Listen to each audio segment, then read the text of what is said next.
৭ November Ziaur Rahman বহুদলীয় গণতন্ত্র প্রবর্তন করে নতুন বাংলাদেশের সূচনা করেছিলেন। ব্রিস্টলে জাতীয় বিপ্লব ও সংহতি দিবস অনুষ্ঠানে বক্তারা এই কথা বলেছেন। বিস্তারিত জানাচ্ছেন আমাদের ব্রিস্টল ও সাউথ ওয়েস্টের বিশেষ প্রতিনিধি মোহাম্মদ কবির আলী। গত মঙ্গলবার ব্রিস্টলের স্থানীয় মুঘল প্যালেস রেস্টুরেন্টে ঐতিহাসিক জাতীয় বিপ্লব ও সংহতি দিবস উপলক্ষে জাতীয়তাবাদী দল বিএনপি ব্রিস্টল বাথ এবং ওয়েস্ট শাখার উদ্যোগে এক আলোচনা সভা অনুষ্ঠিত হয়।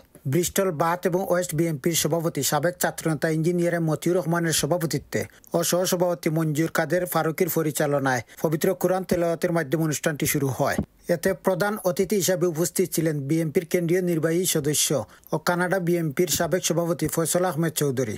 আমন্ত্রিত অতিথি হিসাবে উপস্থিত ছিলেন জিএসসি সাউথ ওয়েস্ট রিজিয়নের সভাপতি আখলাকুল আম্বিয়া রাবেল, সৈয়দ আবু সাইদ আহমেদ, আব্দুল নাসির। এতে আরও বক্তব্য রাখেন উপদেষ্টা মণ্ডলীর সদস্য আব্দুল গাপ্পার, সহসভাপতি মাখন মিয়া, তাজুল ইসলাম, যুগ্ম সাধারণ সম্পাদক শিহাব চৌধুরী ও প্রচার সম্পাদক মামুন, আলাউর রহমান আলাই, আলিমুদ্দিন সহ আরও অনেকে।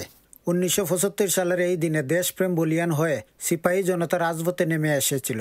7 নভেম্বর হচ্ছে বাংলাদেশের স্বাধীনতা ও সার্বভৌমত্ব রক্ষার দিন। শহীদ রাষ্ট্রপতি জিয়াউর রহমানকে এই দিবসে সিপাহী জনতা বিপ্লবের মাধ্যমে মুক্ত করে বাংলাদেশের মানুষকে দাসত্ব থেকে মুক্ত করেছিল এবং শহীদ রাষ্ট্রপতি জিয়াউর রহমান যথাযথভাবেই বাংলাদেশের মানুষের গণতান্ত্রিক অধিকার ফিরিয়ে দিয়েছিলেন, একটি আধুনিক রাষ্ট্র ব্যবস্থা সৃষ্টি করে দিয়েছিলেন এবং তারই ধারাবাহিকতায় আমাদের নেতা ভারপ্রাপ্ত চেয়ারপারসন জনাব তারেক রহমান 31 দফার মাধ্যমে আগামীতে বাংলাদেশ রাষ্ট্র মেরামত করার কর্মসূচি ঘোষণা করেছেন। ব্রিস্টল থেকে মোহাম্মদ কবির আলী, চ্যানেল এস নিউজ।